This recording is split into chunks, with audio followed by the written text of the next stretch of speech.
Bonjour tout le monde et bienvenue à notre première séance d'apprentissage pour essayer de rehausser vos connaissances de base en gestion financière. So pleased to be here with you today. We're kicking off this foundation series designed to support public service. So you might be from the financial management community, you might be from an audit community, a business owner in a department, a manager that is keen to learn about finance. And we are looking to develop key knowledge and skills related to financial management across the Government of Canada. So the series is intended for everyone, like I just mentioned, whether you're starting your career, maybe you're already an expert in your field. So we're looking to refresh some core understanding. The context is designed to be practical. You're going to basically learn from one of the best in this trade, and I'll introduce her to you in a moment. We're meant to be accessible and really something that you can apply in your day-to-day work as well. So our first series, we're very excited to partner with the Canada School of Public Service to basically develop these foundational series. And our first one is about understanding our expenditure management cycle, which is a cornerstone in bringing any money into the federal government. So we touch on planning, allocating, reporting on the public funds, so all the way from the first time that you need money all the way to where we report it into the Transparency for Canadians. So the topic is very important as it touches every part of the planning cycle.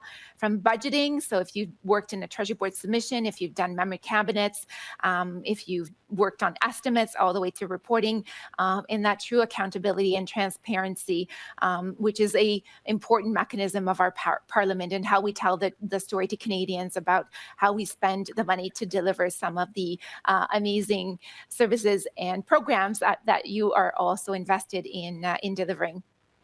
So why does it matter? Because understanding the expenditure management cycle equips us to basically provide stronger advice, evidence, decision-making, and ultimately helps us being responsible stewards, which is really important as part of our role. So you might wonder who I am. My name is Jocelyne Charon, and I am the Executive Director of the Controllership Community Development and oversight function. So I sit within the OCG, and we've kind of partnered up with a couple of our learning experts across the public service to bring you these series essentials through the Canada School, which is really exciting for us today. So we're going to be using the WooClap. I'll explain to you in a moment what that is. We're going to have a Q&A segment as well, so you have the opportunity through the session to basically ask some questions. And then Karine, which I'll introduce to you in a second, will basically hopefully be able to answer all of your questions. And there's some reference material that is available in both official languages. So today, our session is bilingual. So vous pouvez communiquer avec nous dans la langue de votre choix et ça nous fera un plaisir. On va pivoter aussi en français et en anglais durant la session. Vous allez voir des diapositives en français et des diapositives en anglais et nous sommes aussi choyés d'avoir la traduction simultanée pour vous accompagner et guider le dialogue. Donc, and in terms of the WooClap, you can use the QR code. I think they're going to put it up on the screen. You can get your phones ready, and the people are going to be basically using your QR code. You can take a picture and bring directly to your phone, and then as well the session. If you're not able to get the picture directly, you could go to wooclap.com. wooclap.com, and our session code for today is JGKHMF.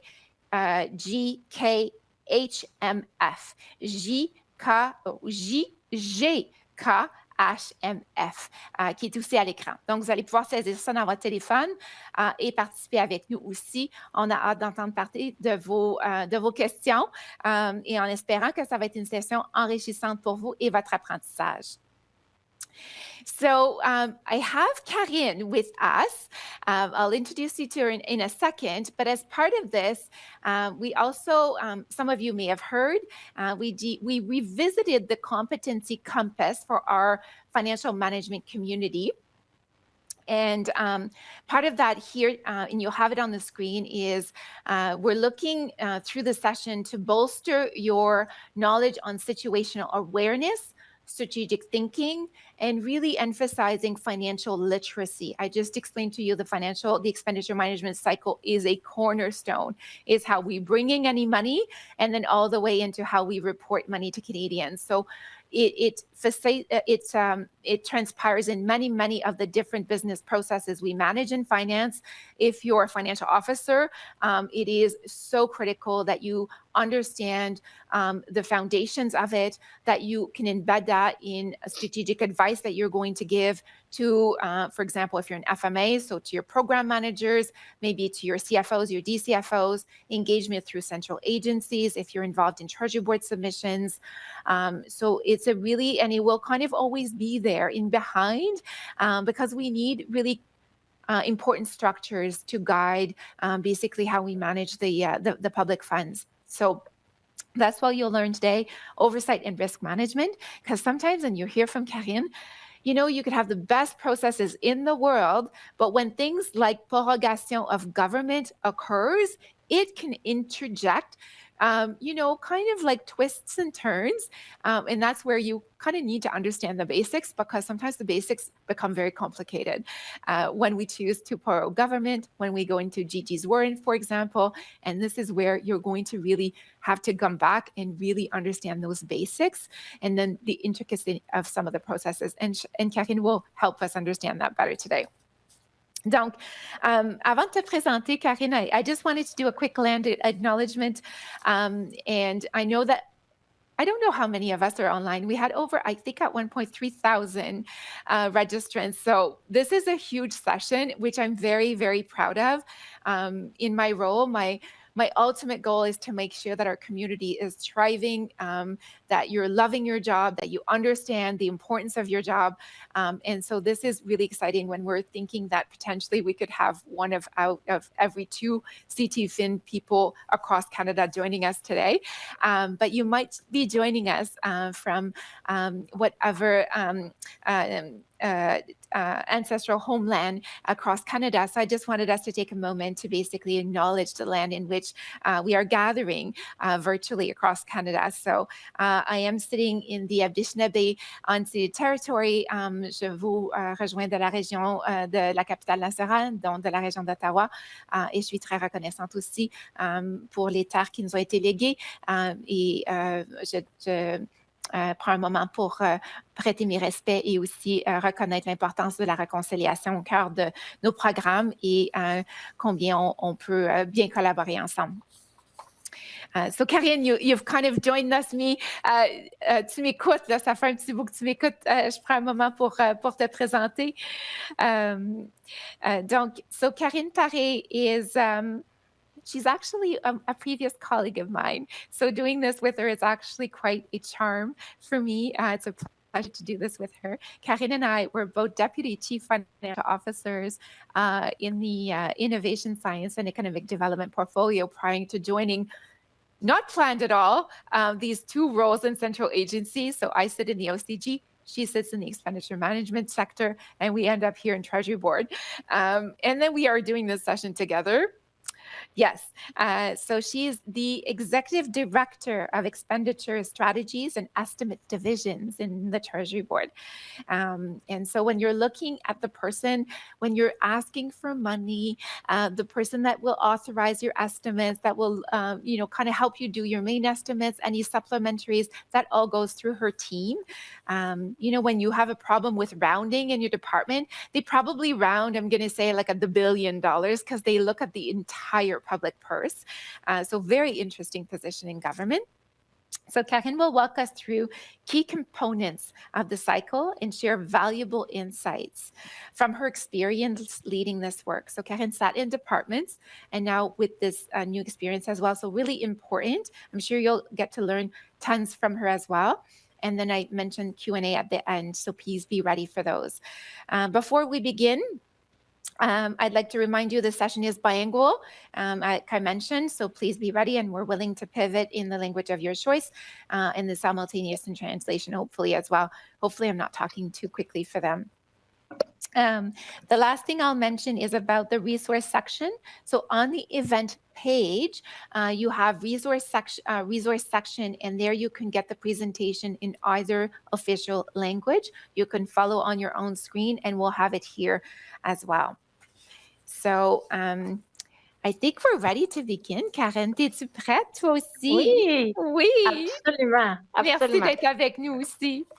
Merci, Jocelyne. Merci pour les mots d'introduction. Ça me fait vraiment plaisir d'être ici aujourd'hui, puis de partager un peu mes connaissances du mieux que je peux avec vous. Puis le but de la présentation aujourd'hui, c'est vraiment de vous donner un aperçu global, dans le fond, du processus décisionnel qui est lié au cycle de gestion des dépenses. Je veux aussi aller plus en détail sur le budget fédéral, le processus, comment que ça fonctionne, c'est quoi votre rôle à appuyer ce processus-là. Et puis, on va aussi parler un petit peu c'est quoi la différence entre un mémoire au cabinet et une présentation au Conseil du Trésor. Puis le plus possible, je vais essayer de vous donner des exemples concrets. Puis Jocelyne a un peu parlé de ça dans l'introduction, mais cette année, ça a vraiment été une année qui était différente au niveau du cycle de gestion des dépenses. Alors, c'est sûr que je vais vous expliquer la théorie, en fait, le cycle normal de gestion des dépenses, mais cette année, ce n'était pas une année normale. Donc, je vais essayer de vous expliquer un petit peu qu'est-ce qui s'est passé, qu'est-ce qu'on a dû adapter, puis vous donner des exemples concrets par rapport à ça. Puis aussi mes rôles passés au sein des ministères, comment j'ai participé à ces processus-là. Donc, c'est ça le but de la séance aujourd'hui. J'espère que vous allez apprécier puis que vous allez apprendre. Puis, on aura des segments réservés pour vos questions. OK, donc je pense que là, on veut savoir un peu à qui on s'adresse puis apprendre un peu à connaître notre audience. Donc, on a un WooClap pour vous avant de débuter avec la prochaine diapo. Donc, Jocelyne a mentionné que vous avez le WooClap. Je pense que la première question, c'est on veut savoir votre rôle, dans le fond, au sein de vos organisations pour comprendre un petit peu, comme je disais, l'audience, voir avec qui on a affaire. So, what role are you currently occupying? And so that we can understand a bit the audience. Project leader. Right, FMA. FMAs often have to do so many of the various processes, right? So you're in the liaison between the client and the corporate people. So sometimes it's hard to master all of the finesse of each process, but definitely a key enabler. Wow, ça bouge beaucoup. Oui, c'est ça. On a beaucoup de gens, beaucoup d'FMI, dans le fond, qui sont au cœur un peu de l'audience clé. Donc, OK.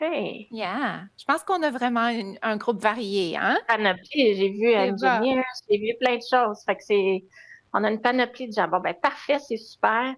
Puis là, un peu dans le même ordre d'idée, on veut savoir un peu comment est-ce que vous êtes familier avec le expenditure management cycle. Donc, dans le fond, c'est quoi que vous connaissez? Qu'est-ce qui vous vient en tête? Je vois pas. Oui, c'est ça. Oui, okay, les gens vont voter. Pas du tout. Pas du tout. Modérément. Très bien. On veut que vous soyez des experts là, par le temps que la session va se finaliser. Là, c'est notre objectif. Au début, si on des experts vont avoir des questions difficiles, c'est correct aussi. Mais... Oh non, on n'en veut pas de ça. OK. Bon, ben, on a quand même une panoplie de, tu sais, ça va de pas du tout jusqu'à quand même très bien. OK, je vois pas. Expert. Oh, on n'en a pas. OK. Bon, ben, super, hein? Ça, c'est super. Donc, ça nous donne une belle appréciation un peu de l'audience. Puis, je vais essayer d'adapter, de mettre ça dans un langage peut-être plus simple pour s'assurer que tout le monde comprend. OK. Puis là, je pense que on avait juste on voulait savoir aussi qu'est-ce qui vous vient en tête quand on parle du Expenditure Management Cycle? Ah non, oui? OK. Budget, c'est bien. Budget, yes. Bonne idée. Responsible, forecasting. Mais c'est pas seulement le budget, hein? Karine, tu vas peut-être nous Non. démystifier ça. C'est jusqu'à la fin, hein, au niveau du rapport aussi sur l'argent. C'est vraiment Ben, le oui, c'est cycle au ça. complet, oui. Ben, je vois value for money, accountability, super, tracking. OK. Ouais, quand même, c'est bon ça. OK, Ouais. je pense que la dernière question, c'est on veut savoir which part of the expenditure management cycle have you worked in? Donc, dans quel secteur ou dans quelle activité vous avez participé dans le cadre de votre expérience davantage, peut-être? OK, c'est bien, je vois. Estimate, dashboard. Mémoire au cabinet, un petit peu moins. Budget fédéral. OK. Super. Toi, Bon, ben ça, Karine, est-ce que tu as participé dans toutes ces étapes-là? pas mal. Pas mal. Je dirais. Oui, je dirais pas mal, oui, toutes On ces va étapes-là. rajouter expert du gouvernement dans le cycle. Voilà. Oui. OK.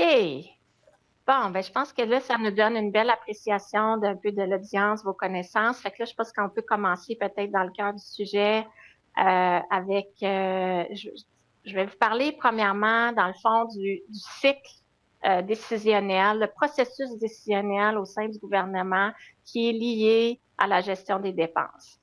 Donc, dans le fond, je vais commencer à vous expliquer un petit peu le rôle des ministères et des ministres. Dans le cadre des budgets, vos ministères, vous avez, dans le fond, deux types, je vous dirais, d'autorités budgétaires. En fait, vous avez vos autorités budgétaires que vous avez obtenues depuis plusieurs années pour vos programmes existants, c'est-à-dire pour livrer votre mandat. Puis, il y a aussi, des fois, une composante pour des nouvelles initiatives ou des nouveaux mandats qui sont confiés. Là, on vient juste d'avoir un nouveau gouvernement qui a été élu. Tous les ministres ont reçu une lettre de mandat avec leurs objectifs. Donc, les ministres sont responsables de s'assurer de gérer avec les autorités budgétaires qui leur sont confiées, de livrer les programmes dans le cadre de leur mandat. Et ils doivent s'assurer qu'ils restent dans les autorités budgétaires qui leur ont été attribuées. Donc, habituellement, la majorité des organisations reçoivent un budget annuel du 1er mars au 31 mars. Il y a quelques exceptions. Il y a deux organisations qui ont des autorités budgétaires sur 2 ans, mais la majorité des ministères, c'est du 1er avril au 31 mars. Et les ministres sont responsables d'approuver toutes les demandes supplémentaires de budget, que ce soit fait dans le cadre du budget du processus budgétaire ou que ce soit fait dans le cadre d'une demande qu'on appelle hors cycle, que j'appellerais. Ça, c'est communément off-cycle request. À chaque fois, votre ministre doit préparer une lettre et écrire au ministère des Finances pour solliciter du financement additionnel. Ça, c'est vraiment quand on fait les processus budgétaires. Et puis, quand on demande hors cycle, off-cycle, souvent, c'est fait pour des situations peut-être, je vous dirais, plus exceptionnelles. Comme par exemple, en ce moment, on a des feux au niveau des prairies. Peut-être qu'il y a certains ministères qui ont été appelés à donner de l'aide d'urgence. Ça serait un bon exemple où est-ce qu'il y a un ministre qui doit faire une demande urgente de financement afin de pouvoir répondre à une crise humanitaire ou quelque chose dans le genre. Donc, ça peut être toujours arrivé qu'il y ait une demande urgente, mais entre-temps, normalement, les demandes de budget additionnel sont faites à travers le budget fédéral. Maintenant, le cabinet, lui, le rôle du cabinet, c'est vraiment, puis ça, vous allez m'entendre vous le dire souvent, mais c'est plus facile de s'en souvenir comme ça, en tout cas pour moi. Le cabinet focus sur le what. Alors, sur le quoi. Le cabinet, c'est responsable d'approuver l'orientation politique et les priorités. Puis, les comités du cabinet s'acquittent de la plupart des tâches quotidiennes du cabinet. Ils ont leurs propres membres et domaines de responsabilité qui sont déterminés par le premier ministre. Donc, je ne sais pas si vous avez eu la chance d'aller voir, mais le premier ministre a créé ces comités de cabinet. Ils sont disponibles sur le site de la Chambre des communes. Et puis, je peux même vous les nommer. On a priorité, planification et stratégie, opérations et affaires parlementaires, Conseil du Trésor. Le Conseil du Trésor, point à noter, c'est un comité du cabinet qui est permanent, qui est établi dans la loi. Donc, ce comité-là est toujours là, le Conseil du Trésor, et n'est pas nécessairement je dirais, selon la nature des priorités du gouvernement. Parce que vous allez voir que les comités qui ont été créés représentent beaucoup les priorités qui ont été annoncées par le gouvernement récemment. Donc, après le Conseil du Trésor, le Conseil de sécurité nationale, construire le Canada, transformation du gouvernement et efficacité du gouvernement, un Canada sûr et souverain, qualité de vie et bien-être et groupe d'intervention en cas d'incident. Donc, ça, c'est les comités du cabinet. Et lorsqu'on doit aller chercher des autorités, des approbations de programmes, de nouveaux programmes ou des autorités politiques, on doit aller au comité de cabinet et on va aller en principe au comité qui représente la nature de notre mandat ou de notre initiative. Donc, par exemple, si vous travaillez à la Défense nationale ou à CBSC, ou vous allez sûrement aller au Conseil de sécurité nationale pour vos demandes d'autorisation politique ou de programme. Le budget, quant à lui, c'est un autre pilier de décision, je vous dirais, dans le processus décisionnel, parce que le budget il constitue un des principaux moyens de communiquer l'agenda politique du gouvernement, ainsi que les changements au niveau des politiques fiscales pour le futur, et le présent et le futur, dans le fond, l'année qui vient. Il annonce aussi le financement des nouvelles mesures. Donc ça va être vraiment le document qu'on va utiliser, qu'on va se baser pour aller chercher des autorités supplémentaires dans le cadre du cycle budgétaire, du cycle de gestion des dépenses. Ensuite, par la suite, il y a le Conseil du Trésor. Fait que là, tantôt, je vous ai dit, le rôle du cabinet, c'est le what. Le rôle du Conseil du Trésor, c'est le how. C'est vraiment, c'est votre plan de mise en œuvre. Alors, avant, on a reçu, si là, on est dans le budget fédéral, on doit aller expliquer au Conseil du Trésor comment est-ce qu'on va mettre en œuvre cette initiative-là. Et là, on va pouvoir aller chercher différentes autorités à ce point-là au niveau du Conseil du Trésor.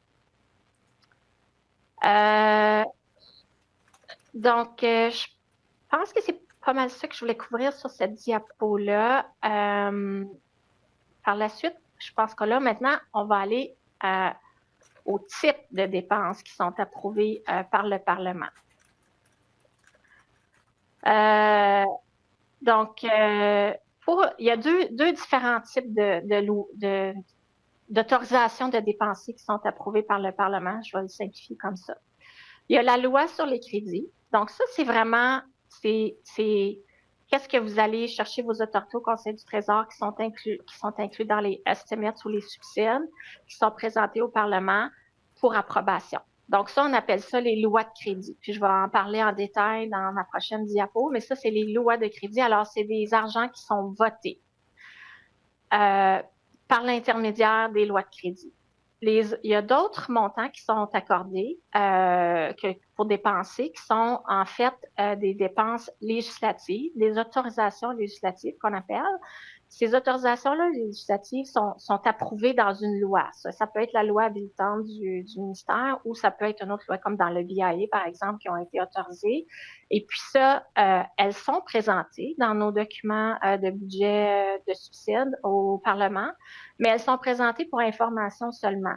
Alors, quand on dépose un projet de loi de crédit, par exemple le budget principal des dépenses, on présente les lois qui doivent être approuvées par le Parlement, donc les crédits votés, mais on présente aussi les autorisations législatives. Donc, c'est ça. Peut-être je vous encourage, je vais vous donner quelques exemples d'autorisations législatives. On a le paiement de la sécurité de la vieillesse, par exemple, les transferts canadiens en matière de santé, le supplément de revenu garanti. Pour les gens qui travaillent dans les finances, le Employee Benefit Plan, c'est une dépense législative. Donc, comme je vous disais, ils sont présentés pour information. Je ne sais pas si vous avez eu la chance, mais le 27 mai, on a déposé, dans le fond, le budget principal des dépenses en chambre pour être étudié. Et puis, dans le budget principal des dépenses de 2025-26, on présente un montant de 222,9 milliards pour des autorisations votées, alors qu'ils doivent être étudiées par le Parlement. Et on a un montant aussi de 264 milliards qui est prévu pour des autorisations législatives. Ça vous donne un aperçu. C'est plus que la moitié des dépenses qui sont en fait des autorisations législatives. Là-dedans aussi, on inclut le coût de la dette qui est aussi législatif. Donc, c'est juste pour votre information. Mais on présente toujours les deux lorsqu'on dépose un projet de loi sur les crédits de budget. On présente les deux, malgré, dans le fond, qu'il n'y a pas de décision à prendre parce que c'est légiféré par la loi. On le fait pour une fonction de transparence, j'imagine, Karine? Exactement. C'est afin d'être transparent, mais c'est ça, c'est que ces dépenses-là ont déjà été approuvées par une autre loi que la loi de crédit. Puis c'est un crédit qui est donné sur plusieurs années, tout ça, pour une fin spécifique. Là. Donc, c'est pour ça que mais c'est important de comprendre pour les parlementaires, de voir un peu, et pour les Canadiens en général, de comprendre combien est-ce qu'on prévoit dépenser au total. Au total. Oui. Puis c'est presque la moitié, dans le fond, qui est autorisée autre que par les crédits parlementaires, dans le fond. Hein? C'est intéressant, je ne savais pas. Oui, c'est plus. C'est ça. Il y a quand même des gros programmes, les gros programmes, comme je disais, la pension de vieillesse, tout ça, c'est quand même des programmes importants qui coûtent beaucoup d'argent. Donc, c'est sûr que ça, c'est législatif. Alors, c'est pour ça que. OK, maintenant, je vais passer. Je pense que j'ai oublié de faire un. Je me rends compte, j'ai oublié de faire des questions après une diapo. OK, c'est pas grave. Je suis désolée. Je suis trop passionnée. T'es trop emballée. Oui, c'est ça, exactement. Exactement. Donc, la prochaine diapo, c'est le cycle des suicides et des rapports. Puis là, il y a beaucoup de choses dans cette diapo-là. Alors, je vais essayer de le simplifier le plus possible, mais j'ai beaucoup de choses à vous dire. Donc, le travaux des suicides en général, c'est le processus par lequel le gouvernement demande au Parlement d'affecter les fonds nécessaires pour faire face à ses obligations financières et pour mettre en œuvre les programmes déjà approuvés par le Conseil du Trésor et le cabinet. Donc, tantôt, je vous ai parlé, le cabinet, le what, le Conseil du Trésor, le how. Alors, ça, il faut que ces deux choses-là soient arrivées avant que vous puissiez aller chercher votre autorisation de dépenser. Alors, l'autorisation de dépenser, elle est obtenue du Parlement par le biais des projets de loi de crédit. Donc, c'est vraiment un processus législatif d'aller chercher l'argent au Parlement. Donc, on dépose un projet de loi à chaque fois qu'on dépose comme le budget supplémentaire des dépenses ou le budget principal des dépenses. Le Parlement approuve et contrôle les autorisations de dépenses par le biais de crédits individuels ou vote. Ça, c'est vraiment important. Ça veut dire qu'on approuve par vote. Donc, votre autorisation de dépenser, je vous l'ai mentionné, je crois, c'est un maximum que vous pouvez dépenser qui est autorisé. Et puis, c'est par vote. Alors, vous ne pouvez pas dire j'ai dépensé plus dans mon vote opérationnel que dans mon vote de G&Cs, mais au total, je suis correct, ça ne fonctionne pas. Vous devez tout le temps rester à même vos autorités budgétaires par vote. Très important. Après que le projet de loi a obtenu la sanction royale, c'est à ce moment-là que les ministères peuvent commencer à dépenser. Donc là, vraiment, il faut attendre que le projet de loi ait été étudié et qu'il soit approuvé. Puis on dit, quand il est approuvé, a obtenu la sanction royale, là, les ministères peuvent commencer à dépenser. Donc, si on regarde, je vais vous parler de la période de janvier à mars pour commencer, parce que cette période-là, elle est quand même cruciale. On travaille sur deux choses en même temps. On travaille à fermer notre année financière avec les supplémentaires C, qui est notre dernier projet de loi sur les crédits, les supplémentaires C. Et puis, on travaille aussi en parallèle à entamer notre nouvelle année du 1er avril. Donc, à ce moment-là, travailler sur le budget principal des dépenses. Donc, ces deux choses-là se passent de janvier à mars. Puis, je dis janvier, les ministères, vous commencez beaucoup avant. Là, pour votre budget principal des dépenses, vous commencez quand vous faites votre RLU, votre mise à jour annuelle des niveaux de référence, puis tout ça, qui, dans le fond, fournit ce qu'on met dans le budget principal des dépenses. Et puis, il y a aussi le dépôt du crédit provisoire. OK? Donc, si on regarde cette période-là, on dépose 3 projets de loi. Supplémentaire C, le projet de loi sur le budget principal des dépenses et le projet de loi sur les crédits provisoires. Puis les crédits provisoires, c'est ce qu'on appelle communément les 3/12e, les 3 premiers mois de l'année suivante. On veut s'assurer que les ministères, avant la fin de l'année fiscale du 31 mars, ont leurs autorités budgétaires pour débuter leur année jusqu'à ce que le comité parlementaire ait eu la chance d'étudier le budget principal des dépenses. Parce que vous allez vous rappeler, le budget principal des dépenses, c'est le plus gros projet de crédit de loi qu'on dépose en Chambre. Alors, il faut donner plus de temps aux parlementaires pour étudier ce projet de loi-là. C'est pourquoi on donne le 3/12e. Ça leur donne 3 mois pour étudier le projet de loi sur les budgets principaux des dépenses, avec l'objectif d'obtenir la sanction royale sur le budget principal, ce qu'on appelle communément le full supply, à la fin juin, d'ici la fin juin. Donc ça, c'est le cycle normal.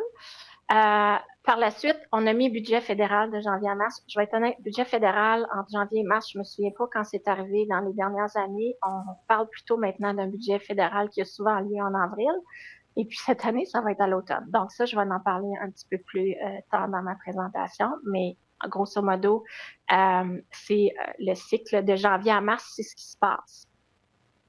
De septembre à décembre, une autre période très occupée. On dépose les budgets supplémentaires B, c'est-à-dire ce qu'on appelle un peu le fall SOPS. Puis, vous allez comprendre, je vous ai déjà mentionné, le budget fédéral arrive, comme souvent, avril. On a déjà déposé notre budget principal des dépenses avant le 1er mars. Alors, ça veut dire que la majorité des initiatives qui sont annoncées dans le budget fédéral ne sont pas incluses dans le budget principal des dépenses. On doit aller chercher nos autorisations de dépenser dans les supplémentaires. Donc, on a le supplémentaire A que j'ai pas mentionné de janvier à mars, mais souvent même le supplémentaire A est trop tôt pour aller justement chercher nos autorités de dépenser pour des initiatives annoncées dans le budget fédéral. Ça dépend vraiment du timing, mais on n'a pas beaucoup, je vous dirais, de mesures de budget qui sont inclus dans les supplémentaires A. Puis supplémentaire A, je vous dirais que c'est le plus petit projet de loi de crédit habituellement qu'on va présenter en Chambre. Fait que la majorité des initiatives se retrouvent dans les budgets supplémentaires des dépenses B. Alors, à l'automne, parce que là, les ministères ont eu le temps de travailler sur leur présentation au Conseil du Trésor pour aller chercher leurs autorités, et puis ils vont chercher leur argent dans les supplémentaires B souvent ou les supplémentaires C. À l'automne aussi, on ferme l'année précédente aussi. On a beaucoup de reporting qui se passe à ce moment-là. Donc, on dépose le rapport sur les résultats ministériels pour l'exercice précédent. Donc, on va rapporter sur nos résultats, puis combien on a dépensé, puis pour quelle initiative, puis quels résultats on a obtenus. Puis, on dépose les comptes publics aussi qui ont été vérifiés par le vérificateur général. Et puis, c'est nos états financiers audited financial statements, je vais le dire en anglais. Donc, tout ça, ça se passe à l'automne, puis on a parfois un economic update aussi. Donc, c'est pas mal ça, je vous dirais, le cycle. Qu'est-ce qui est important, c'est que, tu sais, c'est pas juste, Jocelyne en a parlé tantôt, c'est pas juste, dans le fond, il y a le cycle pour aller chercher nos argents, mais les rapports qu'on produit pendant ce cycle-là sont très importants aussi parce que les parlementaires utilisent tous ces éléments-là pour évaluer, dans le fond, comment évaluer nos demandes de financement. Ils vont regarder qu'est-ce qu'on a réalisé l'année précédente avec le rapport sur les résultats. Quand on dépose le budget principal des dépenses, on va aussi déposer les plans ministériels. Les plans ministériels, c'est l'opportunité de dire sur quelle priorité on va travailler. Puis, on donne une planification de 3 ans. Donc, c'est toutes des choses qui sont utilisées par le Parlement pour évaluer, en fait, nos demandes budgétaires. Là, je vais vous parler un petit peu de l'impact de l'élection sur le cycle budgétaire. Parce que je vous ai dit, ça, c'est le cycle normal. Cette année, ce n'était pas un cycle normal, loin de là. On a eu beaucoup de choses qui se sont passées, puis ça fait en sorte que les dates, puis tout ce que je vous ai présenté est pas mal différent cette année. Donc, le 6 janvier, on a eu la prorogation qui a été annoncée. Donc, quand il y a une prorogation, ça veut dire que tous les comités parlementaires tombent. Les projets de loi qui sont en chambre tombent au feuilleton, qu'on dit. Donc, on doit les réintroduire si on veut les réintroduire. Puis au 6 janvier, vous aurez compris avec le cycle que je vous ai présenté, on n'avait pas encore déposé notre crédit de loi pour les supplémentaires C. Donc, ça veut dire qu'on ne pouvait pas le présenter, il y avait la prorogation. Et on n'avait pas non plus déposé le budget principal des dépenses ainsi que le crédit provisoire pour les 3 premiers mois, qui se fait habituellement avant le 1er mars. Puis, on n'avait pas déposé non plus les plans ministériels. Le 23 mars est arrivé, on a déclenché une élection, alors on n'a pas eu l'opportunité non plus d'aller présenter ces choses-là avant la fin de l'année financière. Ça a changé beaucoup la façon dont on a dû gérer, dans le fond, le cycle de gestion des dépenses. Quand il y a une élection, on a un mécanisme qu'on peut utiliser pour donner des argents au ministère. Ça s'appelle les mandats spéciaux du gouverneur général. Donc, ça, c'est selon l'article 30 de la loi sur la gestion des finances publiques. On peut émettre, puis ça, c'est pour des besoins de trésorerie urgents. Donc, ce qu'on a fait quand l'élection a été déclarée, on n'avait pas beaucoup de temps, c'est le 23 mars, on devait s'assurer que les ministères avaient suffisamment d'argent pour entamer leur année financière au 1er mars. On a sollicité vos organisations pour comprendre c'était quoi vos besoins en trésorerie pour les premiers 45 jours. Alors, les warrants, qu'on dit en anglais, les mandats spéciaux, habituellement sont émis pour une période de 30 à 45 jours. Cette année, on l'a fait 2 périodes de 45 jours. Une du 1er avril jusqu'au 15 mai, l'autre du 16 mai au 29 juin. Le 29 juin, vous allez me dire, le gouvernement est de retour. Effectivement, oui, mais on doit s'assurer que le gouvernement est de retour et qu'il y a assez de temps pour voter nos projets de loi, qui est le budget principal des dépenses, qui sont présentement en train d'étudier. Puis le budget principal des dépenses, on l'a déposé le 27 mai. Alors, ça donne pas beaucoup de temps pour les parlementaires pour étudier le plus gros money bill qu'on dépose. Ça a été convenu que ça va être étudié avec un comité plénière. Je ne sais pas si vous êtes familier avec ça, mais c'est le Committee of the Whole qui va étudier le projet de loi en 4 séances qui vont avoir lieu, dans le fond, ça commence cette semaine, jeudi, jusqu'à la semaine prochaine. 4 séances de 4 heures pour étudier ce projet de loi-là du budget principal des dépenses afin que les ministères puissent sécuriser leurs argent pour le restant de l'année d'ici la fin juin. Donc, beaucoup de changements. Puis là, on sait que le budget, il va avoir lieu en automne. Donc, ça aussi, ça change un peu notre cycle budgétaire parce qu'habituellement, je vous disais, on n'a pas le temps d'aller chercher nos autorités du Conseil du Trésor après le budget, c'est trop serré. Ben là, en espérant qu'avec un budget à l'automne, on va peut-être être capable d'aller chercher certaines autorités budgétaires avant et les inclure dans le budget principal des dépenses peut-être pour la nouvelle année. Donc, le fait que le budget, puis on peut dire qu'il est plus tôt ou plus tard, je dirais qu'il est plus tard parce que dans le fond, il aurait dû avoir lieu en avril, mais le fait qu'il va être à l'automne, ça va nous permettre peut-être d'en inclure un petit peu plus dans notre budget principal des dépenses. Donc, je sais qu'il y a beaucoup de matériel dans cette diapo-là, mais je voulais vraiment passer à travers chaque item. Donc, super intéressant, Karine. Quand je t'écoute, c'est un peu pour ça que vous avez vu tantôt dans la boussole des compétences, on vous a signalé la tuile des compétences sur la gestion des risques. Puis ça, c'est au niveau de la gestion des risques financiers. Quand on déroge le cycle de gestion budgétaire, ça vient que les ministères sont pris en gestion de trésorerie, sont peut-être pris à avoir déjà entamé au niveau, parce que vous allez entendre, vos programmes, vos ministres, ils veulent mettre les programmes sur pied le plus rapidement possible. Donc, des fois, on va être agressif au niveau de l'embauche, au niveau de commencer à structurer la mise en œuvre pour ces programmes-là. Mais ça fait que si les projets de loi n'ont pas été déposés encore, dans le fond, votre ministère n'a pas les appropriations et n'a pas non plus l'autorité de commencer à dépenser. C'est un petit peu là aussi qu'on a vu des ministères venir avoir besoin d'argent d'urgence parce qu'on a eu des stratégies de gestion de risque peut-être un peu agressives dans les ministères. Des fois aussi, on va embaucher des employés indéterminés avec des sources de fonds temporaires, donc des sources de fonds qui vont s'éteindre. Et c'est là un peu quand on voit qu'on déplace les budgets, des fois on va vous mettre en mandats spéciaux.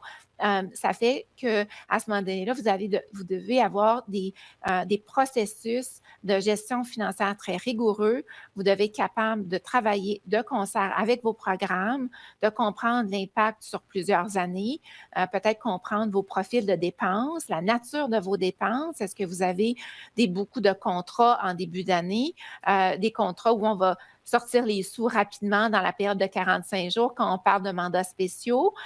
Fait que c'est beaucoup d'analyse stratégique, de comprendre les mandats de votre ministère, de comprendre un peu les programmes qui sont peut-être en train de se mettre sur pied. Il y a d'autres programmes qui sont peut-être en déclin.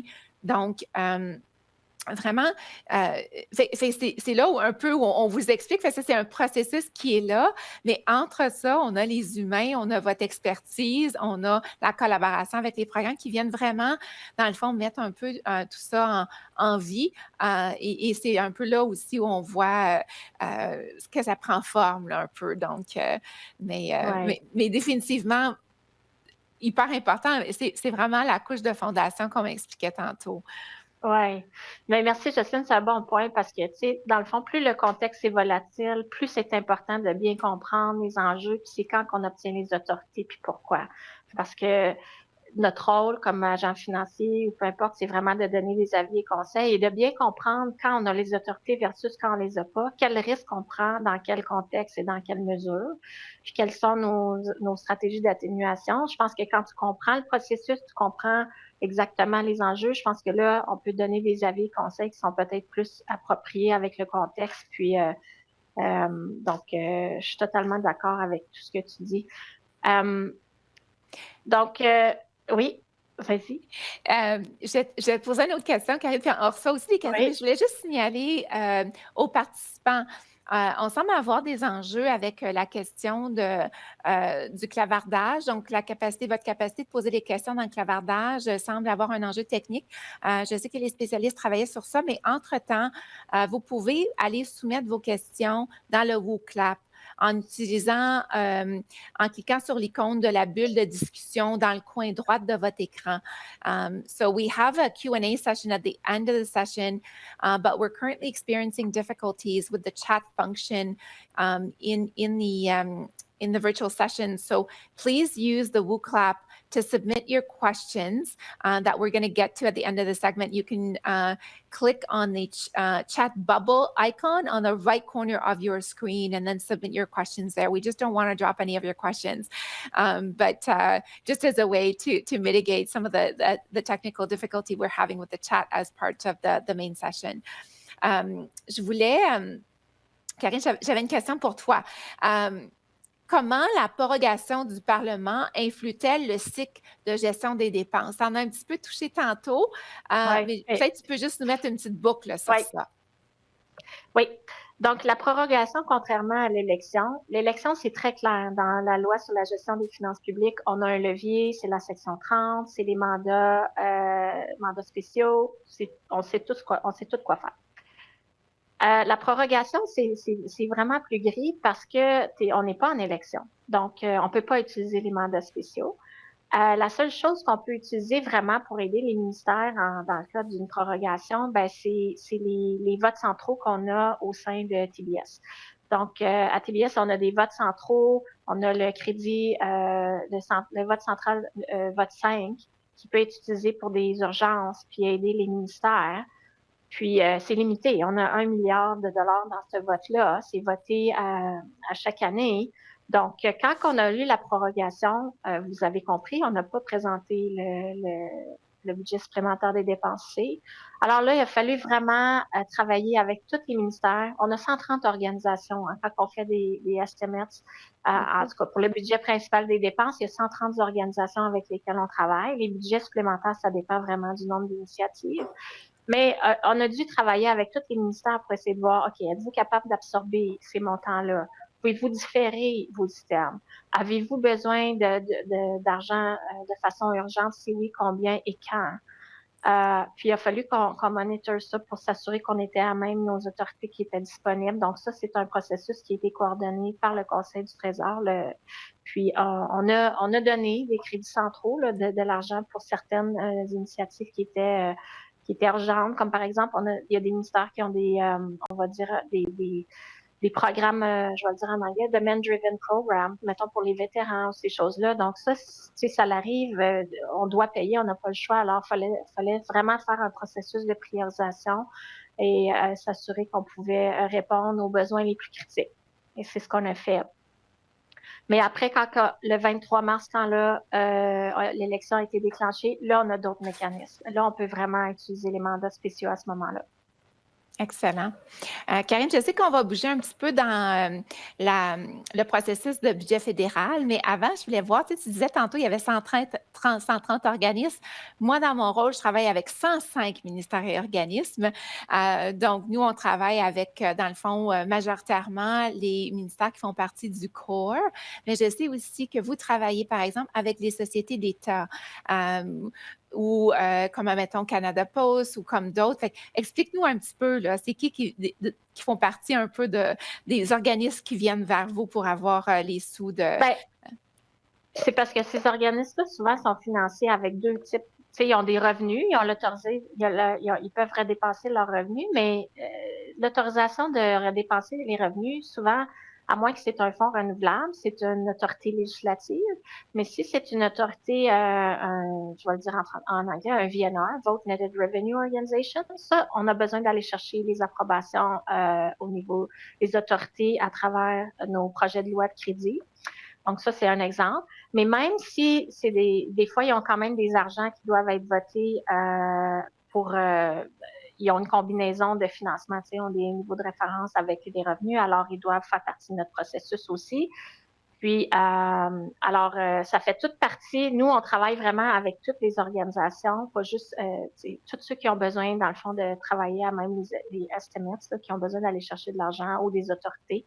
Fait que c'est ça la nuance. Je pense, Jocelyne, c'est pas juste les dollars, mais ça peut être aussi d'autres autorités qui doivent être votées à travers les lois de crédit.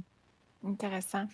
Donc, dans le fond, c'est le même processus pour peu importe parce qu'on veut aller au Parlement. Donc, tous ceux qui ont besoin d'accéder, dans le fond, à l'approbation du Parlement vont devoir suivre ce processus-là. Intéressant. Parfait. On veut-tu sauter un peu dans le cadre du budget fédéral ou t'avais-tu quelque chose d'autre que tu voulais rajouter un peu sur ce premier segment-là? Juste une chose pour peut-être une conclusion pour le segment. Peut-être garder en tête, quand vous pensez au cycle de gestion de dépenses, il y a 5 projets de loi total au niveau des crédits budgétaires. Donc, le budget principal des dépenses, le crédit provisoire pour les 3 premiers mois, les supplémentaires A, les supplémentaires B, les supplémentaires C. Donc, en temps normal, on en aurait 5. Puis les supplémentaires, qu'est-ce qui est important de retenir, c'est que c'est toujours optionnel. Ce n'est pas obligatoire. Le budget principal des dépenses, oui. Crédit provisoire, oui. Budget supplémentaire, ça dépend. On peut en faire, on n'est pas obligé de toutes les faire. Alors, juste pour conclure, là, c'est ça que je dirais conclure ce segment. D'accord avec toi. Puis aussi, dans le fond, même si vous avez obtenu des approbations, par exemple, dans une proposition budgétaire, mais vous n'avez pas besoin des sous, vous n'avez pas besoin de rentrer les sous dans votre ministère, venez pas les chercher. Parce que je suis en train de sortir les sous de la caisse pour qu'ils vont dormir, dans le fond, dans les coffres de votre ministère. On est mieux les laisser dans les coffres, un peu les coffres officiels de la sacoche de la fonction publique au lieu de les descendre dans les ministères. Donc, ça fait une meilleure gestion de trésorerie aussi. Oui, il n'y a pas d'obligation.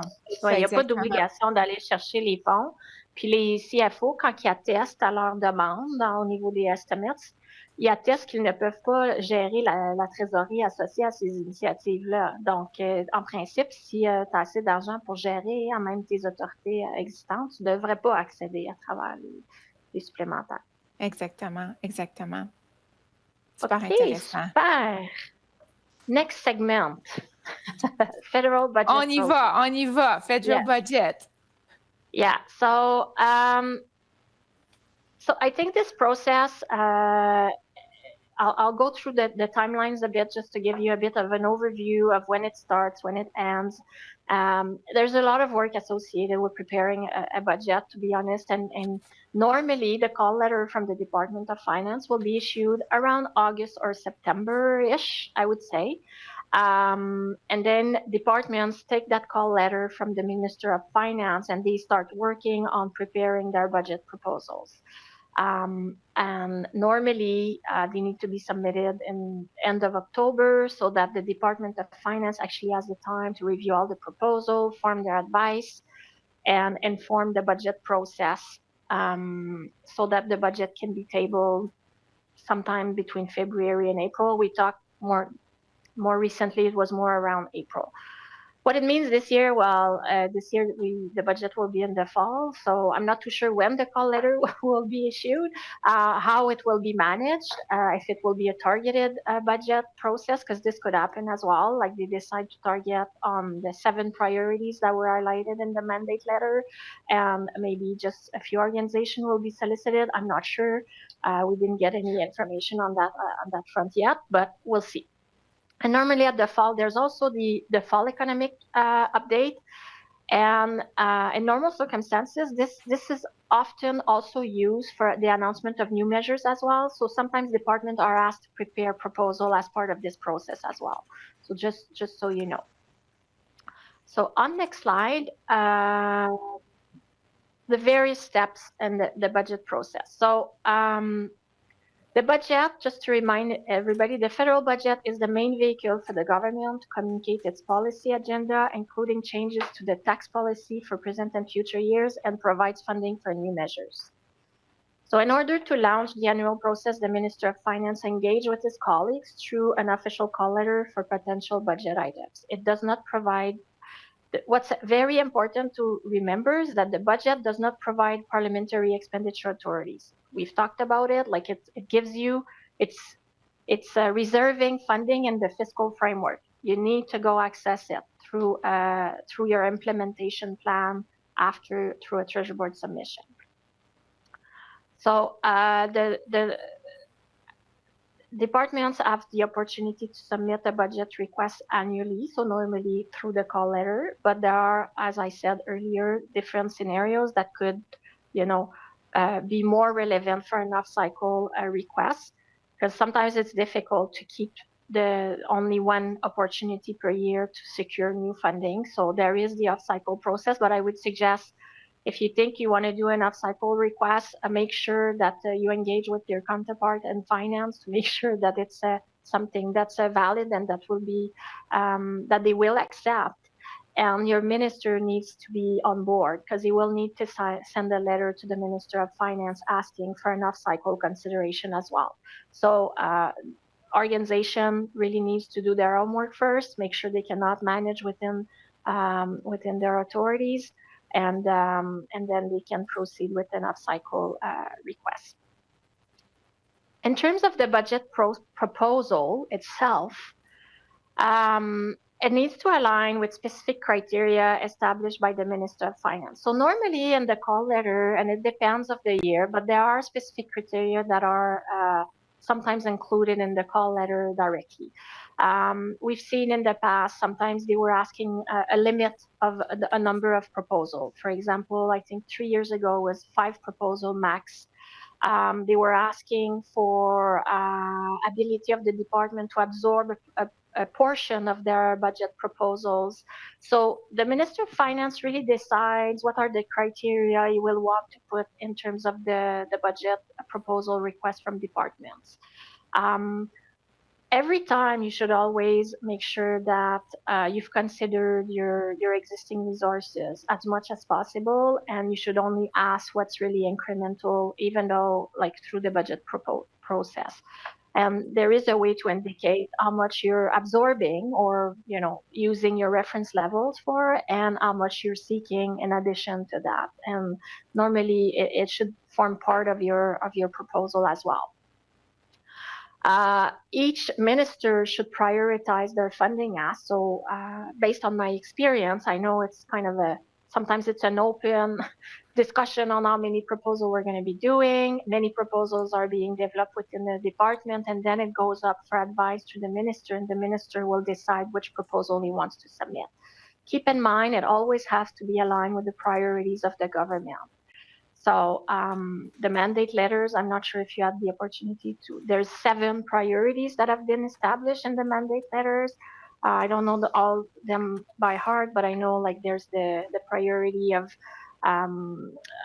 Canadian Armed Force, housing, the relationship with the United States, all of that. So I think this is always something that minister needs to keep in mind, and they're going to choose the proposals that are best aligned with the priorities of the government.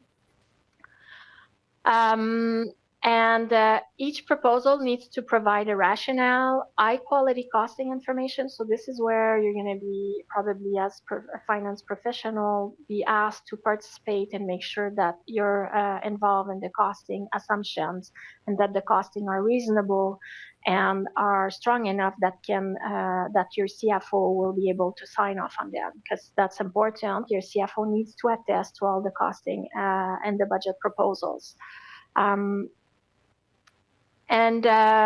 The policy rationale should be there. Who stakeholders that are going to be impacted by your measure.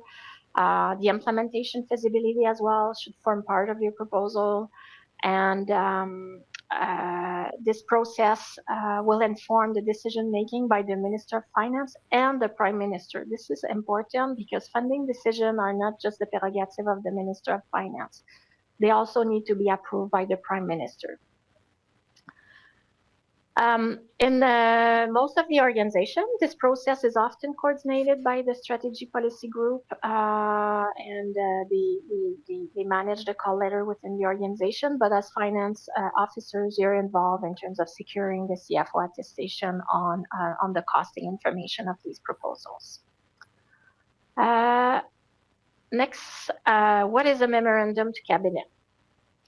So we've talked about the budget, and I want to talk about the MC because I said the cabinet focused on the what. So the MC is really about the what.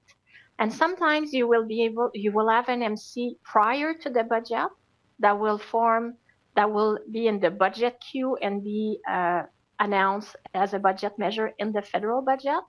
Sometimes you will have a measure that's announced in the budget, but for which you need to do an MC after the budget to secure your policy authority. So the MC can be done sometimes before the budget, sometimes after, and sometimes your funding decision from the budget will give you your policy authority and you will not require an MC. So there's really different, the MC can be done all year long, but it provides the policy authority to advance a new initiative. And as I said, the timing of the MC can vary depending on how the initiative is announced. The MC will also be used when you require legislative change. So you will be required to do an MC. When we did the polling earlier, I saw less people are familiar with the MC because the MC is really a policy document. So often as finance professional, we're less involved in developing an MC, but we are involved from a costing perspective because there is a costing included in the MC, and there's an accrual profile, a cash profile. Keep in mind the accrual profile, very important for our colleagues at finance because that's how they manage the fiscal framework. They manage it on an accrual basis. So it's important to make sure your accrual profile is not just something you do after, it's something you've thought about and that is accurate, because they will be relying on that information in terms of budget planning. And the MC is supported. Normally, you will work in close collaboration with the Privy Council office when you develop an MC, because they are the ones supporting the cabinet.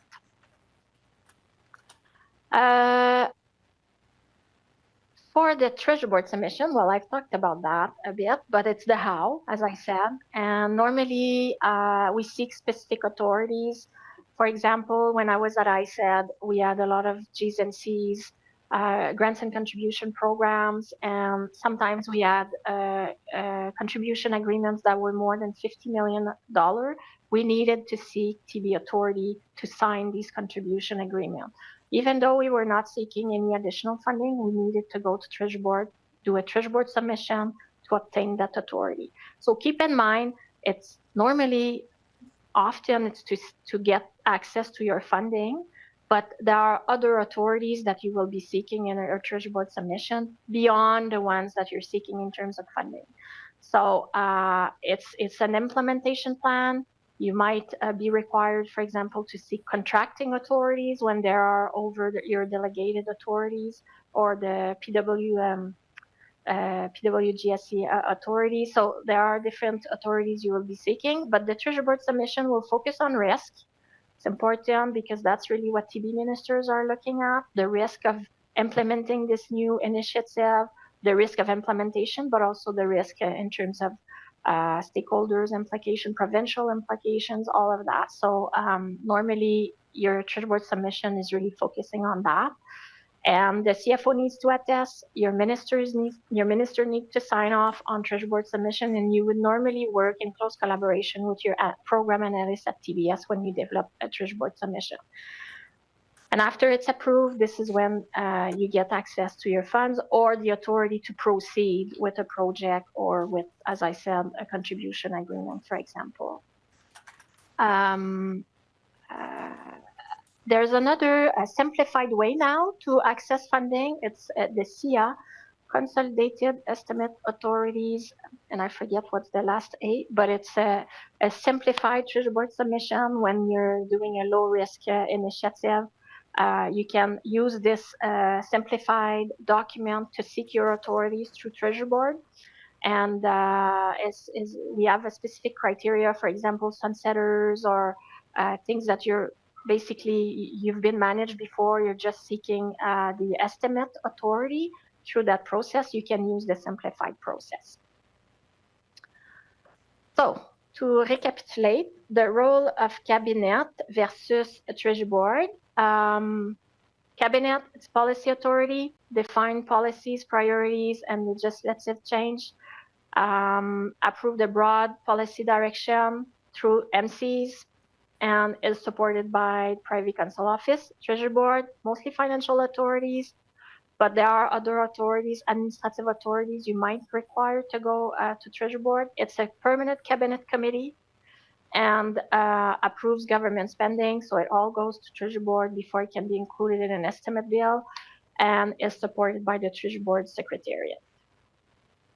Super intéressant, Karine. Oh. Oui, but I think...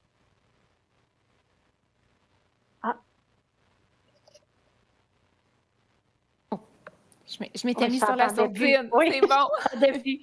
Excuse-moi. Very interesting. This is good, even refresher for myself. I've done many Treasury Board submissions, many federal budget asks, a few MCs, but they're always, the process is there, but how it materializes inside your department might be different. And you probably have many different stakeholders, even inside your departments.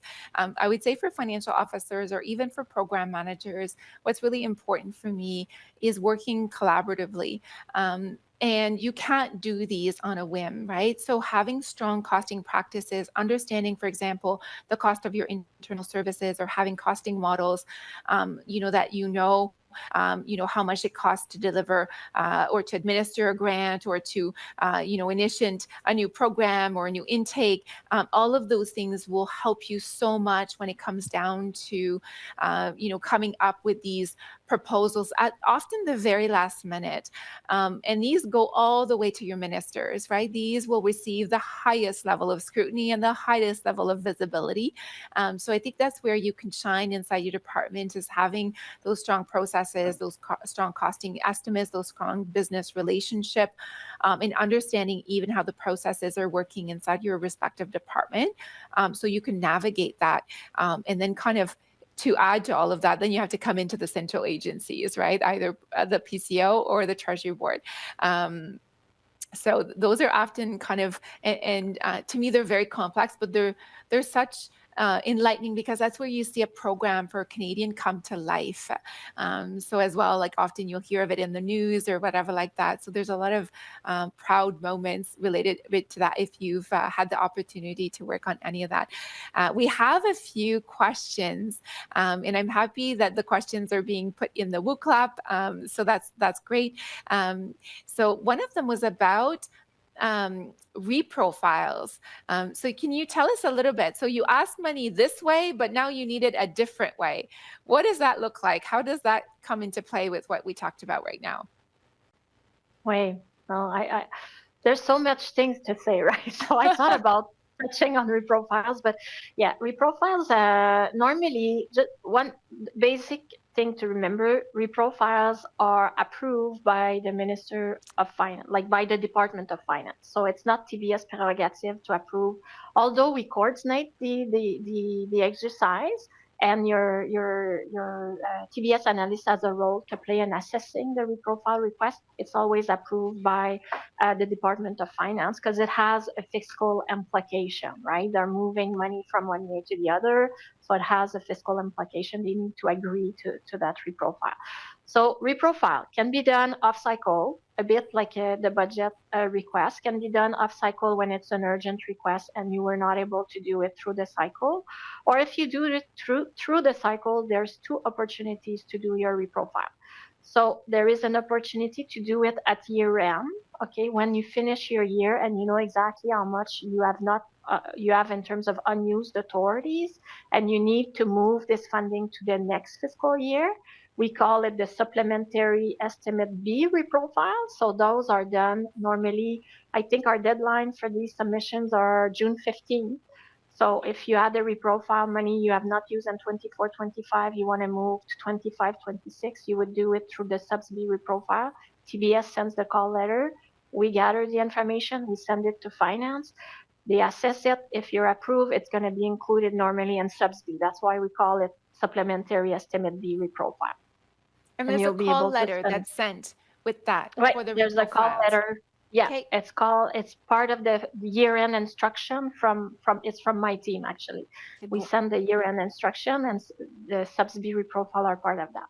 The other option is the ARLU reprofile, which is normally done in the summer. Normally they're due by, I would say, mid-August.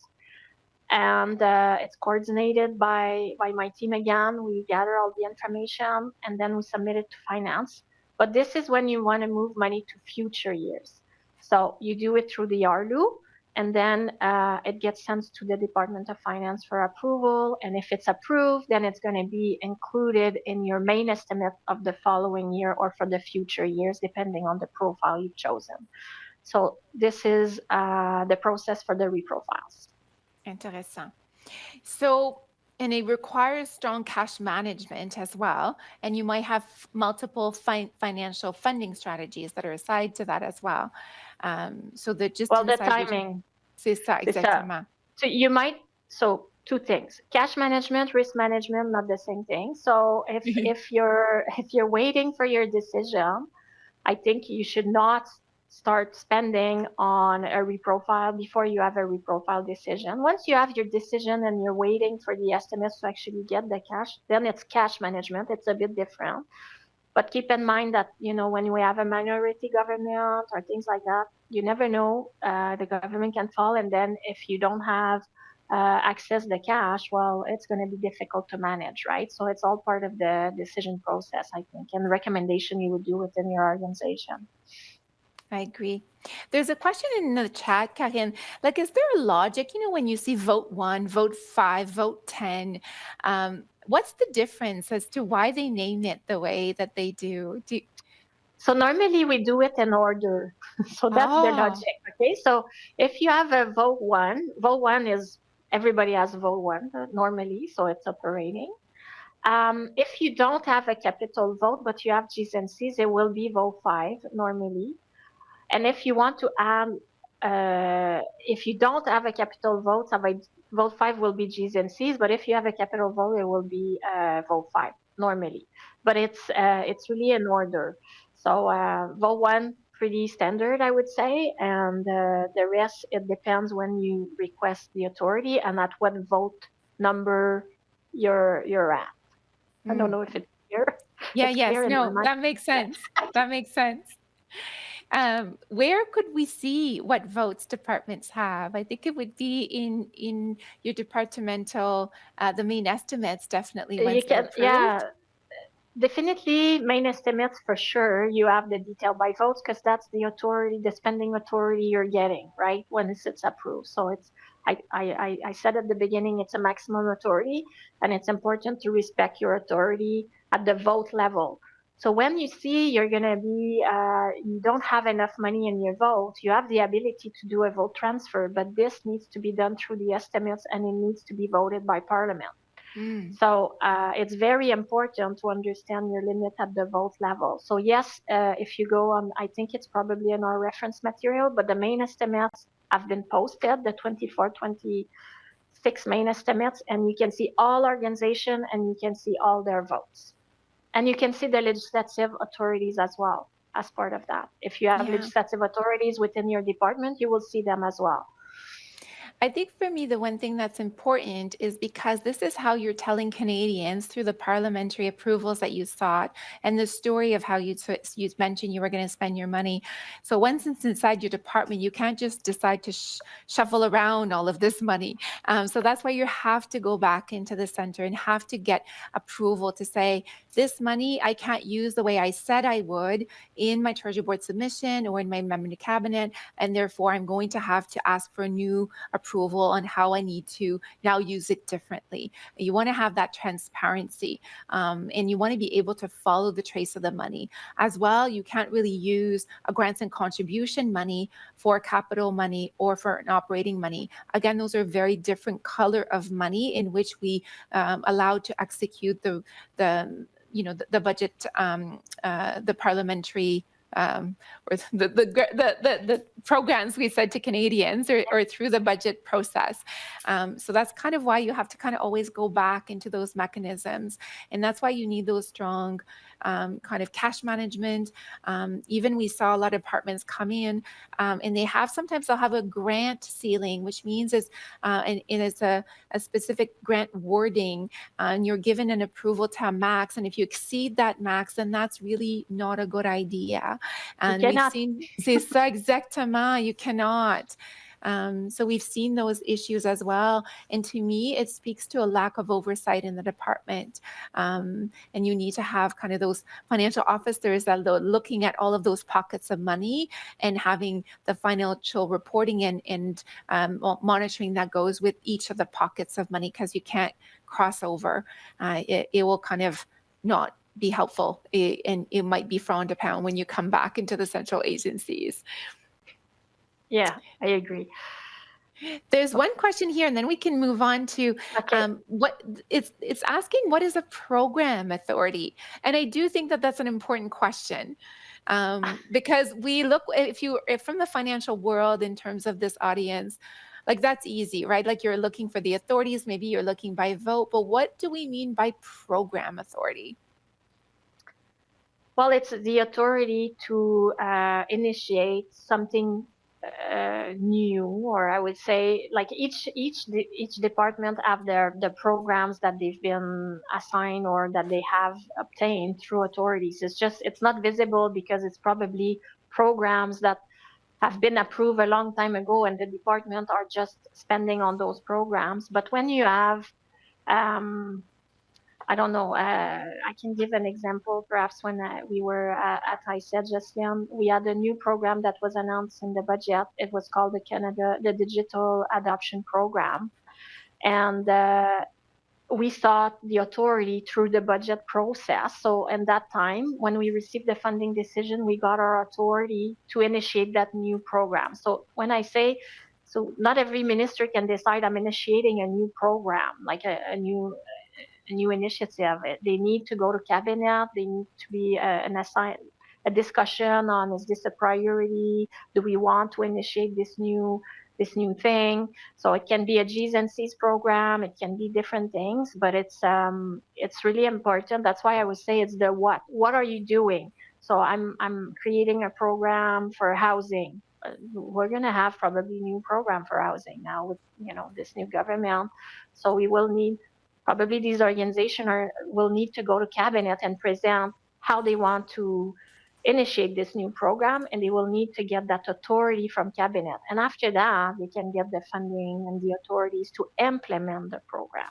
I don't know if it's clear, but it's Oui, absolutely. Because we have to, I guess, seek the approval of what we're going to spend on, not just spend money on whatever, right? So you want to make sure that we agree as Canadians and through the parliamentary and the voting system, the democratic system that we have, that this is a program that is required for Canadian businesses or Canadian citizens. Je suis d'accord avec toi. So you can't go decide to spend unless you've received the okay to spend on the what. Right. And then you get into the how through the Treasury Board submission. Yeah. I'll let you, we have a couple more slides and then we can open up to some of the broader questions, but we've been answering the questions through the session as well. Mais vas-y, Karine, pour un petit peu. Je vais faire ça vite. Oui. On parle comment que vous pouvez, c'est quoi le rôle des professionnels de la finance? Vous avez les rôles clés partout dans ces processus-là. Ça va être difficile de toutes les nommer, mais vraiment, vous êtes impliqué dans les estimés de coûts, assurer qu'ils sont réalistes, que les hypothèses sont documentées, que votre CFO se sent confortable de signer, que vous avez des bonnes stratégies financières, vos prévisions financières, comme Jocelyne l'a mentionné, par vote. Si vous avez des grants, vous avez les contrôles en place pour vous assurer que vous pouvez faire un bon monitoring de la situation et donner les avis au conseil au bon moment. L'exactitude de comment est-ce qu'on enregistre les choses, c'est très important. Vous l'avez vu quand on parle des différents rapports qu'on dépose, ça va tout au Parlement, ces rapports-là. C'est excessivement important d'avoir des bons contrôles, puis que ce qu'on enregistre comme dépenses, puis les principes comptables qu'on utilise sont les bons pour présenter la bonne situation financière. Puis la conformité, c'est vraiment important aussi. Donc, je pense qu'on a tous un rôle à jouer là-dedans. Quand vous n'êtes pas certain, c'est quand même compliqué le cycle de gestion de dépenses. Ça, si vous n'êtes pas certain, allez vérifier c'est qui vos analystes au Conseil du Trésor, puis n'hésitez pas de poser les questions si vous n'êtes pas certain. Puis je pense que la dernière chose que je mentionnerais, je voulais le mentionner, je ne l'ai pas mentionné au long de la présentation, mais nos dirigeants principaux des finances sont souvent appelés à comparaître en comité aussi. Puis on a un rôle aussi à les préparer, puis documenter toutes les choses qu'on demande dans le cadre des projets de loi de crédit pour qu'ils soient prêts, qu'ils soient bien préparés pour aller répondre aux questions au comité parlementaire. C'est pas facile. C'est jamais facile pour les dirigeants principaux des finances d'aller au comité parlementaire. Habituellement, c'est votre comité parlementaire de votre organisation qui vont, comme quand j'étais à ICED, c'était Indou, à TBS, c'est OGO. Il y a différents comités parlementaires. Puis, les CFO se font poser beaucoup de questions là, sur les plans de dépenses, alors ils doivent être prêts. Puis ça, vous jouez un rôle clé aussi à les préparer pour ça. Donc, gardez ça en tête. Puis Jocelyne, elle a déjà parlé de beaucoup de choses, je pense, là, tu sais, comme c'est des documents officiels signés par les ministres, alors c'est important de s'assurer que c'est bien fait, puis ça va être observé par votre ministre, ça va aller au Conseil du Trésor, qu'il va être d'autres ministres qui vont regarder vos plans de mise en œuvre, tout ça. Alors, vraiment, tout le temps s'assurer là, de l'exactitude, puis de bien comprendre les autorités que vous allez chercher aussi dans ces documents-là. Donc, les points clés, pour conclure. Processus budgétaire, ça définit les priorités gouvernementales et ça réserve des fonds dans le cadre financier pour que vous puissiez aller les chercher. La présentation au cabinet, ça, c'est vraiment l'autorité de programme, les orientations stratégiques, le Conseil du Trésor, c'est le how. Qu'est-ce que vous allez faire? Les risques, comment vous allez mettre en œuvre votre initiative? Le cycle des dépenses, ça vous donne l'approbation finale de dépenser. Et puis, vous, comme professionnel de la finance, vous soutenez tout ce processus-là et vous assurez de donner le niveau de confiance à vos CFO aussi pour signer tous ces documents-là, puis s'assurer qu'en bout de ligne, on a les autorités budgétaires pour entamer l'initiative qu'on nous a confiée. Donc, je vais arrêter sur ça. Intéressant, Karine. Merci Tu as été merveilleuse à partager vraiment tes connaissances, à le rendre tangible, honnêtement, parce que c'est vrai que c'est compliqué, c'est complexe, puis surtout quand on vient déraper un peu parce qu'on a décidé de proroguer le gouvernement ou on a rajouté des mandats spéciaux. Donc là, on vient décaler, on voit que le budget fédéral va être déposé à l'automne. Donc encore là, ça vient des fois changer les stratégies financières. Puis aussi, il faut penser qu'on travaille avec des programmes. Donc souvent, peut-être qu'eux vont juste faire une soumission au Conseil du Trésor aux 2-3 ans. Donc, essayez de les accompagner dans ça, ou même essayer de passer à travers un mémoire au cabinet. Si votre ministère n'en fait pas beaucoup, c'est vraiment quelque chose qui est quand même assez difficile au niveau du positionnement stratégique, comment on écrit le narratif pour qu'on réponde à toutes ces questions-là. Que le narratif, on fait bien l'équilibre entre le niveau de détail et aussi les priorités stratégiques du gouvernement. Donc, ça, c'est toujours quand même pas facile. Puis là, on vient un peu aller aussi dans les agences centraux qui vont vous poser plein de questions pour essayer de s'assurer de faire la diligence raisonnable avant que le ministre vienne à questionner. Donc, vraiment des processus fondamentaux, un peu, mais pas faciles parce qu'ils sont souvent horizontaux, puis souvent, on n'en fait pas beaucoup non plus. Donc, d'où vient un peu la complexité de ça. Juste question pour toi, là, Karine, quand tu regardes le cycle de dépenses, lequel tu trouves il est le plus enrichissant à travailler? Moi, j'aimais beaucoup travailler sur le budget fédéral personnellement parce que je trouvais que ça l'amenait notre travail un peu à la réalité. Tu sais, quand que c'est beaucoup de travail en pas beaucoup de temps, puis tu penses, mais après ça, quand tu sais, comme un nouveau programme, que tu as travaillé sur la proposition budgétaire, puis après ça se retrouve dans le budget, c'est comme, oh wow, puis tu sais, la soirée du budget fédéral, on reste, puis tout le monde, on était 2-3 en stand-by, regarder qu'est-ce qu'il y a dans le budget, puis est-ce que les systèmes qu'on a proposés ont été choisis et financés. Donc, moi, j'aimais beaucoup cet aspect-là parce que ça rendait le travail concret. Puis ça continue après, parce que dans le fond, quand tu fais ta présentation au Conseil du Trésor, mais là, tu sais, là, c'est vraiment comment, là, la mise en œuvre, tout ça. Fait que je dirais que moi, tout l'aspect du costing jusqu'au budget, puis par la suite, c'était ce que j'aimais le plus parce que ça amène les choses vraiment à un niveau plus concret. Puis tu vois le fruit de ton effort, tu sais.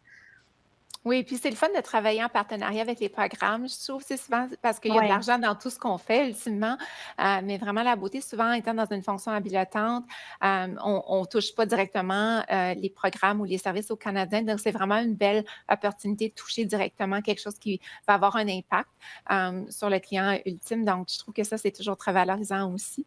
Ouais. Oui. Il y avait une question, Karine, que j'aimerais toucher un peu. Tu sais, tantôt, tu as parlé de cash accrual, tu as parlé dans la proposition budgétaire, il faut vraiment qu'on fasse la distinction. On sait qu'on a un petit peu une misère. Ça, c'est pour les comptables un peu là, dans le groupe. Tu sais, quand on va un peu, quand on apprend notre comptabilité, c'est vraiment la comptabilité. Accrual un peu. Donc, mais au gouvernement, on travaille toujours avec la comptabilité de caisse. Mais dans le cadre fiscal, on travaille avec la comptabilité, l'accrual accounting. Donc, je voulais juste si tu peux toucher un petit peu à c'est quoi ces nuances-là et pourquoi c'est important. Ben, dans le fond, je pense que c'est ça, le gouvernement, ils font leur planification, comme là, je l'ai dit, en accrual. Fait que, dans le fond, on prend en compte les actifs, tout ça. Donc, c'est pas quelque chose qu'on est habitué, tu l'as mentionné, parce que tout qu'est-ce qu'on, les projets de loi de crédit, c'est tout en cash. Fait qu'on on n'a pas le réflexe, je pense, de travailler en comptabilité d'exercice, dans le fond. Mais moi, je vais dire, depuis que je suis dans mon rôle, je réalise plus cet aspect-là parce que même quand j'étais dans un ministère, oui, on faisait les accrual tables, mais j'avais pas réalisé que le ministère des Finances utilisait vraiment cette information-là dans le cadre financier. Puis j'ai souvent des questions dans mon rôle, tu sais, parce qu'il m'envoie tout le temps cash puis accrual, puis moi je fais les estimés, fait que c'est cash, fait que je veux juste regarder cash, mais fait que c'est vraiment le coût. la façon dont ça va être présenté, dans le budget, dans tous les documents officiels, ça va être en accrual. Fait que c'est là l'importance. Tu sais, nous, on présente le cash dans les estimés, mais puis on fait une réconciliation aussi, là, donc ça aussi c'est important, mais c'est à ne pas prendre à la légère. C'est peut-être moins visible pour la majorité d'entre vous. Oui. Parce que vous n'êtes pas nécessairement au ministère des Finances, mais c'est quelque chose qui est excessivement important. Puis ça peut causer des problèmes si on n'a pas fait les choses là comme il faut dans les comptes publics, tout ça aussi là, c'est vraiment important. Donc Oui, ouais, je pense que c'est sensibiliser peut-être un petit peu plus. Je pense qu'on a peut-être un travail à faire de ce côté-là. Mais c'est parce qu'on a tellement les deux, tu sais, on a l'aspect de cash, puis on a l'aspect accrual, mais on travaille beaucoup en cash aussi, fait on dirait qu'on devient un peu déconnecté là, du accrual, mais c'est critique et c'est très important. Oui, je suis d'accord avec vous. Puis c'est un peu aussi comme ça là, quand on va regarder, peut-être que c'est une dépense parce que les fonds vont sortir, mais dans la fond, à la fin de la, peut-être que ça va s'inscrire comme un actif, pas une dépense. Donc, la façon qu'on va raconter l'histoire aux Canadiens en ce qui a trait aux états financiers du gouvernement du Canada, on va vouloir inscrire un actif et pas non une dépense, ou encore là, des fois, ça va être un passif éventuel. Donc, c'est vraiment au niveau de l'écriture comptable qu'on va venir faire. Puis ça, des fois, c'est l'écriture comptable, elle se fait différemment et souvent, c'est juste nous, un expert en comptabilité qui va être capable de venir donner un peu cette nuance-là. Et ça, c'est vraiment quelque chose qui est très, très important pour Finance Canada et pour les états financiers du gouvernement du Canada, parce qu'on ne veut pas inscrire des dépenses alors que c'est un actif et on veut le comptabiliser peut-être avec de l'amortissement ou peut-être inscrire des passifs qui vont se matérialiser dans plusieurs années à venir. Donc, ça, c'est des choses très, très, très importantes. C'est un peu quand on vous parle de foundational, un peu on parle de la session sur améliorer la fondation de vos connaissances techniques en finance et dont un autre ici, donc très important à maîtriser. Vas-y, Karine. Non, je suis d'accord. Je suis d'accord? C'est bon. D'accord avec toi. C'est bon. So I was answering some of the questions in the chat as they were popping up. So thank you very much for those. And hopefully, and Karine was able to answer most of them, which is fantastic as well. I had no doubt because she's a tremendous colleague as well as expert in this field. So I could not thank her enough for having done this session. It's our first session. We have 4 more planned with the Canada School of Public Service. They've been gracious enough to accept our learning series. So we have other ones that are going to be coming. We're trying to make sure that you're aware of them by sharing them with your CFOs and your DCFOs. So others to come include costing. We're going to be talking about procurement as another one, the reporting, the public accounts reporting as well.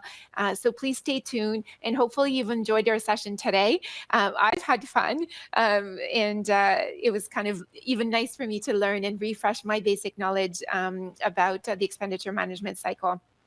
So just a reminder, you can access these resources in the resource tab again. And we can as well, they have lots of resources on the GC Info base, which has a lot of information about public spending. They have as well the estimates template and the guide, so you can all access there that we talked about.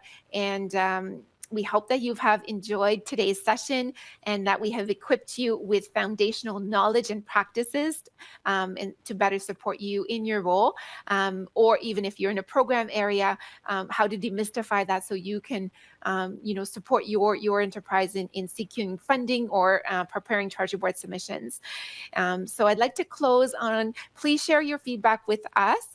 And that's really an opportunity for us to learn from the session, make sure that it was relevant to you. And if there's anything that you can point out in terms of improvement as well, that's an opportunity for us to get some of that information over to our teams. Donc, thank you so very much for you to attending. Thank you for our team as well for preparing today. It was not an easy task, so I would like to extend a special thank you to them. Puis un très, très grand merci pour votre belle participation aussi et merci encore à toi, Karine. Au plaisir encore de se revoir dans les prochaines sessions. Oui. Merci Bye tout le monde. Merci encore.